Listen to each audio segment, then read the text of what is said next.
Welcome to Kenton's videos. Enjoy the video. You begin by preparing what Photoshop needs: assets, sizes, and naming. Open a new document at the target ad size, 300 x 250 for display, 728 x 90 for leaderboard, set 72 DPI and RGB color. Import logos, high contrast images, and web fonts into the Libraries panel so you can reuse them. Once done, create separate artboards for each ad variation and name them with campaign and audience tags. This reduces export mistakes later and keeps your file organized for Google Ads specs. You now build the ad hierarchy so viewers act quickly. Start with a strong focal image as a smart object.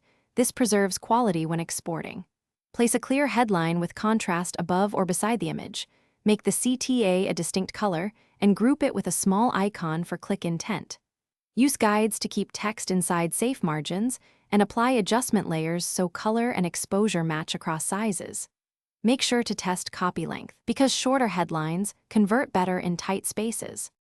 You finish by exporting and verifying every file meets Google Ads rules. Use export as or save for web, choose PNG or JPEG, and compress to under 150 KB while preserving legibility. Then preview each artboard at actual pixel sizes and on a 16:9 mockup to confirm hierarchy and CTA clarity. If something breaks, images too compressed, fonts unreadable, reopen the smart object, tweak export quality or font weight, and re-export until all checks pass. Thanks for watching. Consider subscribing if we helped you.